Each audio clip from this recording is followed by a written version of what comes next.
बघा मुलांनो, इथे त्यांनी काय सांगितलेलं आहे की soon these crops were in great demand and the farmers were happy. काय झालेलं आहे मुलांनो, soon these crops were in great demand and the farmers were happy. म्हणजेच आता बघा, त्यांनी जे काही संशोधन केलेलं आहे, रिसर्च केलेला आहे कशामध्ये, तर फार्ममध्ये. आणि त्यांना काय आढळून आलेलं आहे की जर आपण आलटून पालटून पिकं घेतली किंवा तृणधान्याची पिकं घेतली किंवा आपण पेअरनटची पिकं घेतली, जे काही आपण आलटून पालटून पिकं घेऊ त्या पिकाने काय होणार आहे, तर जमीन जी आहे ती सुपीक होणार आहे आणि ती आपल्याला काय देणार आहे, तर जास्तीचे उत्पन्न देणार आहे आणि चांगल्या क्वालिटीचे उत्पन्न देणार आहे.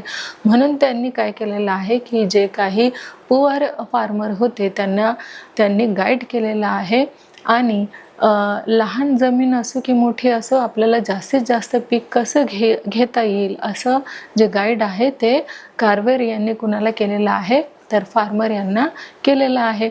आणि त्यांना त्यांच्या अपेक्षेपेक्षा सुद्धा काय मिळालेलं आहे, तर जास्तीचं उत्पन्न मिळालेलं आहे. आणि म्हणून ते आता कसे आहेत, तर ते आता हॅपी आहेत, आनंदी आहेत. बघा मुलांनो, जर शेतकऱ्यांना जर त्यांच्या शेतामध्ये जर चांगलं उत्पन्न येत असेल तर शेतकरी कसा असतो मुलांनो, तर आनंदित असतो. पण तेच जर अवकाळी पाऊस पडला किंवा काही त्याच्यामध्ये नुकसान झालं शेतीमध्ये, तर शेतकरी खूप काय होतो, उदास होऊन जातो. आणि मग त्याची इच्छा उरत नाही की आपण काय करायला पाहिजे, की आपण वेगवेगळा प्रयोग आपल्या शेतामध्ये करायला पाहिजे. बघा, अवकाळी पाऊस आहे, कधी काय होतं, तर कधी दुष्काळही पडतो. तर ह्या सगळ्या गोष्टींना शेतकऱ्यांना सामोरं जावं लागतं. पण यातूनही आपलं नुकसान कसं भरून येईल, आपण काय केलं पाहिजे म्हणजे आपल्याला जास्तीचं उत्पन्न मिळेल, तर हा सगळा जो प्रयोग आहे तो कुणी केलेला आहे, तर कार्वेल्स यांनी केलेला आहे. आणि तो इतर शेतकऱ्यांना सुद्धा पटवून दिलेला आहे, समजावून सांगितलेला आहे. आणि मग तेच जो प्रयोग आहे ते कोणी केलेले आहे, जे फार्मर आहेत त्यांनी केलेले आहेत. आणि त्याचा रिझल्ट म्हणून त्यांना काय मिळालेलं आहे, तर चांगलं उत्पन्न आणि चांगल्या क्वालिटीचं उत्पन्न त्यांना मिळालेलं आहे. आणि म्हणून ते कसे आहेत, तर ते त्यांच्या लाईफमध्ये आता हॅपी आहे. बघा, हे जे ग्रेट सायंटिस्ट होते, कोण मुलांनो, जॉर्ज, जे ग्रेट सायंटिस्ट होते, त्यांचा जो जन्म आहे, दिस ग्रेट सायंटिस्ट डाईड इन 1943. त्यांचा जन्म कधी झालेला मुलांनो, तर 1816 मध्ये झालेला. पण त्यांचा मृत्यू जो आहे, त्यांची डेट जी आहे ती कधी झालेली आहे, तर 1943 मध्ये त्यांची डेट झालेली आहे. म्हणजे बघा मुलांनो, हे जे सायंटिस्ट आपल्याला इथे दिसत आहे, कोण मुलांनो, तर ते आहे जॉर्ज वॉशिंग्टन कार्वर. त्यांचा जन्मप्रवास आपण इथे बघितलेला आहे की त्यांनी त्यांच्या लाईफमध्ये किती स्ट्रगल केल्यानंतर त्यांना त्यांचा जो उद्देश आहे तिथपर्यंत ते कसे सफल झाले. तर हा सगळा जो त्यांची वाटचाल आहे ती आपल्याला ह्या लेसनमधून आपल्याला शिकायला मिळते. काय मिळतं मुलांनो, की ह्या शास्त्रज्ञांनी काय केलेलं आहे, की हार न मानता ते त्यांच्या उद्देशापर्यंत पोहोचलेले आहेत. ते कसे मुलांनो, की त्यांनी त्यांच्या लहानपणापासूनच काय केलेलं आहे, संघर्ष केलेला आहे. आपल्याला माहितीच आहे की ते लहान असतानाच त्यांचे आई वडील निघून गेले या जगातून आणि त्यांना एकटंच राहावं लागलं. आणि एकटेच त्यांनी काय केलेलं आहे, तर फुल लाईफ टाईम त्यांनी स्ट्रगल केलेलं आहे. वर्ण काळा असल्यामुळे त्यांना कोणी विद्यालयामध्ये सुद्धा घेत नव्हतं, तरीसुद्धा ते हार त्यांनी मानलेली नाही. आणि त्यांनी स्ट्रगल जे आहे ते पुढे चालूच ठेवली. आणि त्याचा परिणाम म्हणून काय मुलांनो, तर ते एक फेमस सायंटिस्ट म्हणून जे आहे ते इथे प्रसिद्ध झालेले आहे. बघा मुलांनो, त्यांची जी डेट आहे ते कधी झालेली आहे, तर 1943 मध्ये त्यांची डेट झालेली आहे. आणि त्यांनी जे काही अचिव्हमेंट आहे केलेली आहे त्यासाठी त्यांना खूप स्ट्रगल करावं लागलेलं आहे. आपण हे या लेसनमध्ये बघितलेलं तर आहे. पण त्यांच्या मृत्यूनंतर बघा मुलांना काय झालेलं आहे, the place where he work is now turn into a museum. जे काही त्यांनी वस्तू वापरलेल्या होत्या, जो काही प्रयोग वगैरे केलेलं होतं, त्या प्रयोगाला त्यांनी त्या म्युझियम म्हणजेच काय मुलांनो, तर म्युझियम म्हणजेच वस्तू संग्रहालय. तर ह्या म्युझियममध्ये त्यांच्या सगळ्या काही वस्तू आपल्याला इथे दिसून येतील, जे त्यांनी वेगवेगळ्या प्रयोगासाठी यूज केलेले आहेत, वापरलेले आहेत. हे सगळ्यांची साठवणूक कशात केलेली आहे, तर हे जे जॉर्ज वॉशिंग्टन कार्व्हेर आहे या म्युझियममध्ये त्यांनी वापरलेल्या सगळ्या ज्या काही गोष्टी आहेत त्या इथे त्याचे जतन करून ठेवलेले आहे. हे काय आहे मुलांनो, तर हे एक वस्तू संग्रहालय आहे. त्यालाच आपण काय म्हणतो मुलांनो, म्युझियम असे म्हणतो. तर बघा मुलांनो, या चॅप्टरमध्ये आपण काय काय शिकलेलो आहोत, तर जे जॉर्ज वॉशिंग्टन कार्व्हेर आहे ते लहान असतानाच त्यांची जी काही स्टोरी आहे ते आपण इथे बघितलेली आहे, की लहानपणापासूनच त्यांना कसं राहावं लागलं आहे, की एव्हरी सिच्युएशनला त्यांना फेस करावं लागलं आहे. पण कुठलीही सिच्युएशन त्यांच्या समोर येऊ ते अजिबात डगमगले नाही आहे. आणि त्यांनी काय केलेलं आहे, की त्यांचा स्वतःचा जो संघर्ष आहे तो चालूच ठेवलेला आहे. आणि प्रत्येक गोष्टीमधून त्यांनी काय केलेलं आहे, तर शिकण्याचा प्रयत्न केलेला आहे. प्रत्येक गोष्टीवरती त्यांनी काय केलेलं आहे, संशोधन केलेलं आहे. जसं आपण बघितलंच की जेव्हा ते एका रस्त्याने चालत होते तेव्हा काय झालेलं मुलांना, ते घसरून पडले आणि पडल्यानंतर जे काही डाग त्यांच्या कपड्यांवरती पडले ते धुतल्यानंतर सुद्धा जात नव्हते. तर मातीपासून एका गुड क्वालिटीचा जो कलर आहे तो त्यांनी कसा शोधला हे देखील आपण काय केलेलं आहे, या पाठामध्ये बघितलेलं आहे. तर बघा मुलांनो, अशा वेगवेगळ्या संशोधनासह आपण जॉर्ज वॉशिंग्टन कार्व्हेर यांचं जे जीवन प्रवास आहे तो आपण अगदी व्यवस्थितरित्या अभ्यासलेला आहे. तर नक्कीच मुलांनो, ह्या लेसनमध्ये आपल्याला जे काही हार्ड वर्ड्स आलेले आहेत ते आता आपण घेणार आहोत. तर नक्कीच तुम्हाला हे जे चॅप्टर आहे जॉर्ज वॉशिंग्टन कार्व्हेर हे तुम्हाला समजलेलं असेल. अशाच पद्धतीने आपण देखील काय करायचं आहे, आपल्या उद्देशापर्यंत पोहोचण्यासाठी कुठेही न डगमगता आपण काय करायचं आहे, एव्हरी सिच्युएशनला फेस करायचं आहे. कुठल्याही संकटांना घाबरायचं नाही आहे. आणि आपण ठरवायचं आहे की आपला जो काही उद्देश आहे तिथपर्यंत आपण कसे पोहोचू. आणि अगदी योग्य राईट डायरेक्शनलाच आपल्याला काय करायचं आहे, तर प्रवास करायचा आहे. आणि आपण आपलं जे एम आहे ते काय करायचं आहे, की ते आपल्याला कॅच करायचंच आहे. तिथपर्यंत आपल्याला पोहोचायचंच आहे. हा काय करायचा आहे, तर पक्का निश्चय आपल्याला करायचा आहे. म्हणजेच काय होईल, की आपला जो काही उद्देश आहे तो कसा होईल, तर सफल होईल. जसं जॉर्ज वॉशिंग्टन कार्व्हेर यांनी आपल्या लाईफमध्ये न डगमगता काय केलेलं आहे, तर ते एक फेमस सायंटिस्ट म्हणून आपल्याला इथे त्यांची जशी ओळख त्यांनी इथे प्रूफ करून दाखवलेली आहे, तसंच आपल्यालाही काय करायचं आहे, आपल्यालाही स्वतःला प्रूफ करायचं आहे. आणि त्यासाठी सगळ्यांना खूप चांगल्या पद्धतीने अभ्यास करणं देखील गरजेचं आहे. चला मुलांनो, आता यामध्ये जे काही शब्द आलेले आहेत, वर्ड मीनिंग आपण इथे प्रत्येक शब्दांची जाणून घेणार आहोत. तर बघा मुलांनो, आपल्याला आपलं जे प्रकरण आहे कुठलं मुलांना, तर जॉर्ज वॉशिंग्टन कार्व्हेर या लेसनमध्ये आपल्याला काही वर्ड मीनिंग आलेले आहे ते आपल्याला काय करायचे आहे, तर समजून घ्यायचे आहे. चला तर मग बघूया वर्ड मीनिंग. बघा, फर्स्ट आपला जो पॉईंट आहे तो काय आहे मुलांना, स्लिप्ड. ईडी जो आहे तो कसा आहे मुलांना, सायलेंट आहे. म्हणून याला आपण काय म्हणणार आहोत, की स्लिप्ड. स्लिप्ड म्हणजेच काय मुलांना, तर घसरला.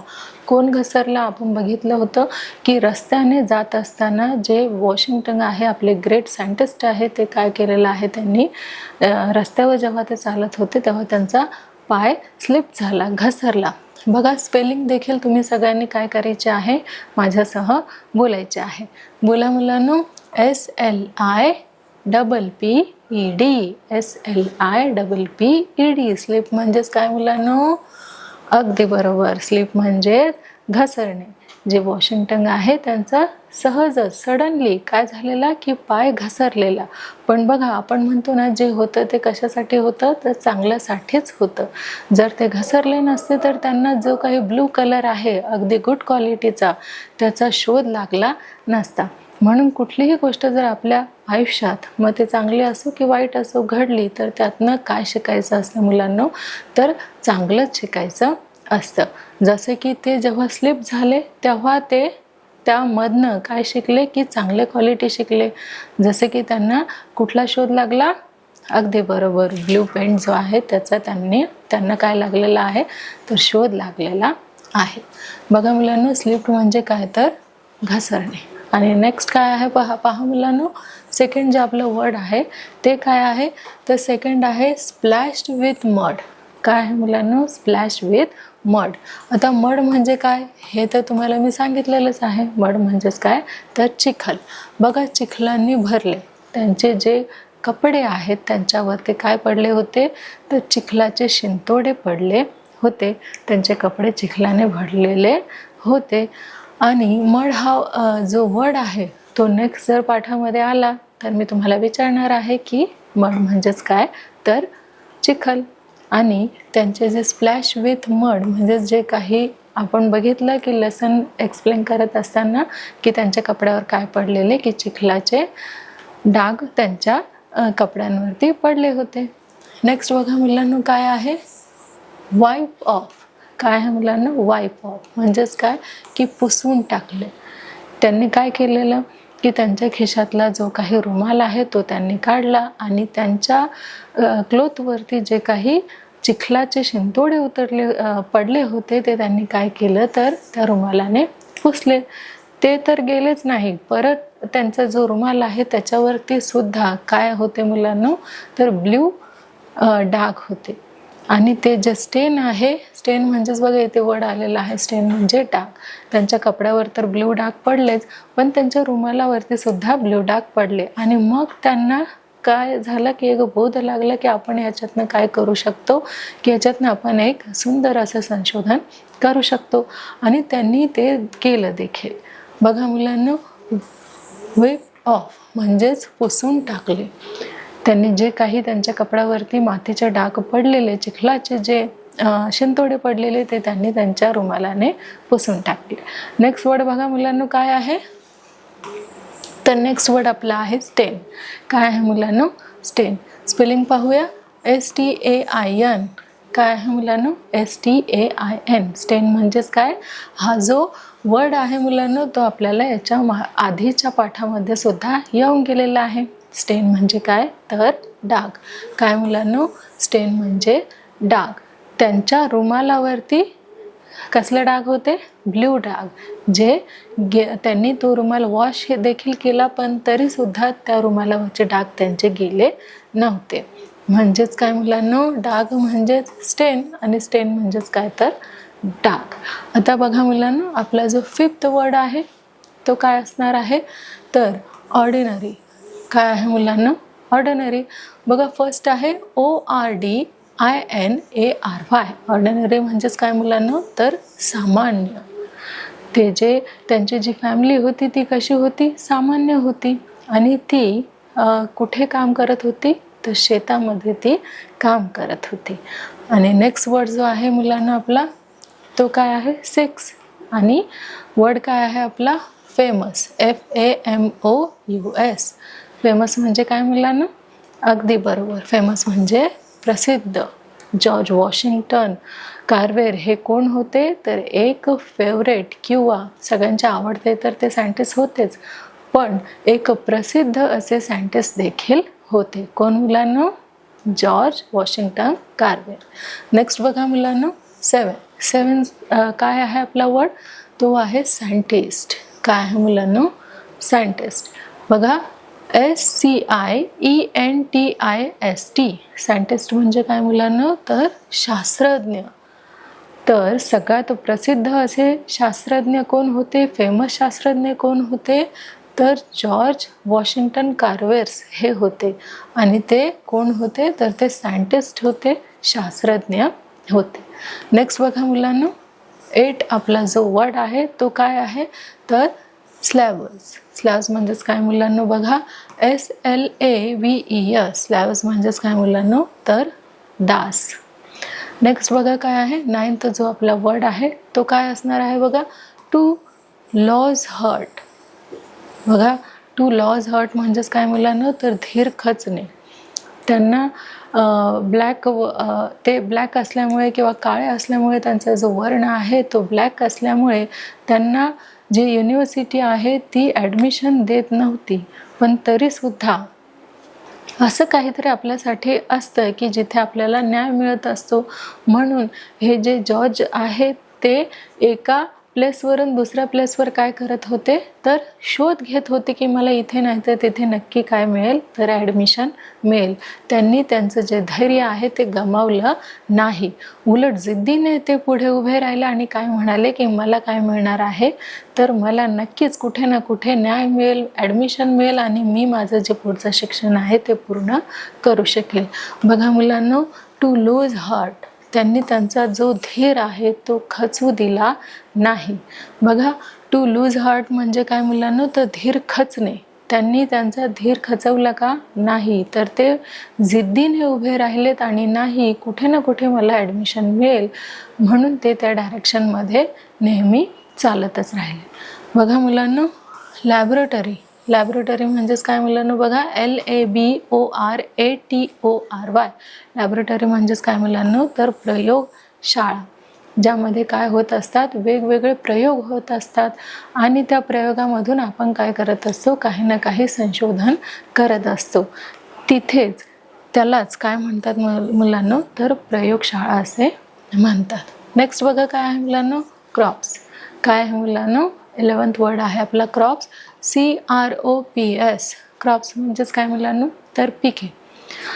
आता जर आपण आपल्या शेतामध्ये जर एकच पीक घेतलं तर आपली जी जमीन आहे ती कशी होईल मुलांनो, नापीक होईल. पण जर तेच पीक आपण 6-6 महिन्याने जर चेंज करत गेलो तर आपली जमीन कशी होईल, तर सुपीक अशी होईल. म्हणजेच क्रॉप्स म्हणजेच काय मुलांनो, तर पिके. आलटून पालटून जर पिके घेतली तर आपली जमिनीची जी सुपीकता आहे ती वाढत जाते.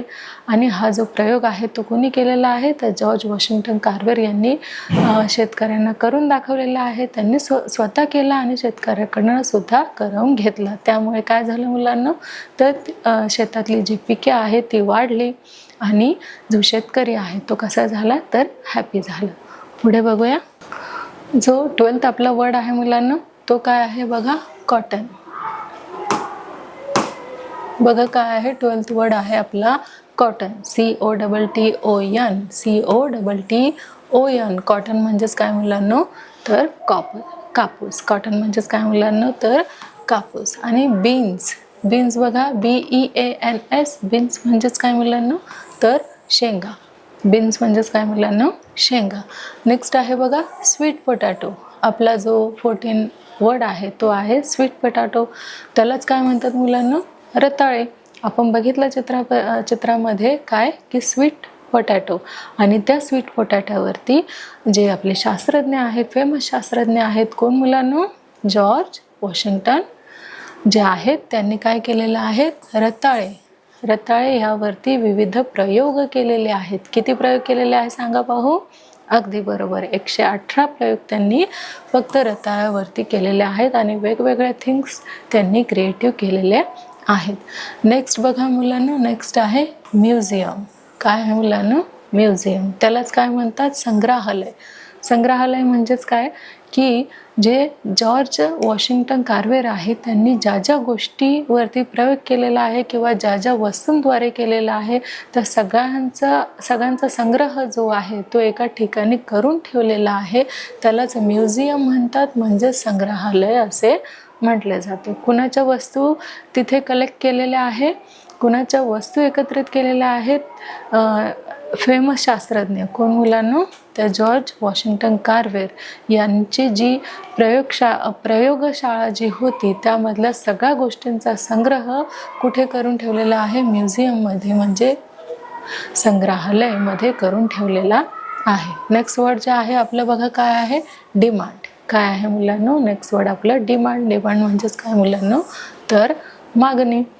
जसं की आपण बघितलं की जे जॉर्ज वॉशिंग्टन कार्वर आहे त्यांनी काय केलेलं आहे की जे पुअर फार्मर्स आहे त्यांना हेल्प करण्याची इच्छा कुणाची होती, तर कार्वेल्स यांची होती. आणि ती त्यांना मदत देखील केलेली होती. कुणाला, तर पुअर फार्मर्सला. त्यांचे जे पिकं आहेत ते वाढत गेले आणि मग ते आणखी पिके कशी वाढतील किंवा चांगल्या क्वालिटीचे कशी येतील आणि मग त्या पिकांना पुढे डिमांड आहे की नाही हे देखील कार्वेल्सने अगदी काय केलेलं आहे, स्पष्टीकरणासह जे आपले फार्मर्स आहेत त्यांना समजावून सांगितलेले आहे. त्यांनी स्वतःसुद्धा प्रयोग केले आणि फार्मर्सनाही करायला सांगितले. बघा मुलांना, आपला जो लेसन आहे कुठला 6.2 जॉर्ज वॉशिंग्टन कार्व्हेर हा जो लेसन आहे तो इथे आपला इथे लेसन संपलेला आहे. आणि या लेसनमध्ये आपण काय शिकलेलो आहोत मुलांनो, तर जशी जॉर्ज वॉशिंग्टन कार्व्हेर यांनी संघर्ष केला आहे आपला फुल लाईफमध्ये त्यांच्या आणि अचिव्हमेंट केलेले आहे, एक फेमस ते सायंटिस्ट झालेले आहेत. त्यांनी ह्यासाठी काय केलेलं आहे तर खूप प्रयत्न केलेले आहेत, खूप कष्ट केलेले आहे, हार्डवर्क केलेलं आहे. तर आपल्याला देखील काय करायचं आहे, असंच हार्डवर्क करून आपल्याला काय करायचं आहे तर जे काही आपलं एम आहे ते अचीव करायचं आहे. आणि त्यासाठी प्रत्येकाने काय करायला हवा तर संघर्ष करायलाच हवा. बघा मुलांनो, त्यातले वर्ड मिनिंगसुद्धा आपण काय केलेलं आहे इथे समजून घेतलेले आहेत. तर नक्कीच मुलांनो, आपला हा जो पाठ आहे 6.2 जॉर्ज वॉशिंग्टन कार्वेल्स हा तुम्हाला इथे समजलेला असेलच. तर आपण पुढच्या नवीन पाठामध्ये लवकरच भेटूया. तोपर्यंत धन्यवाद.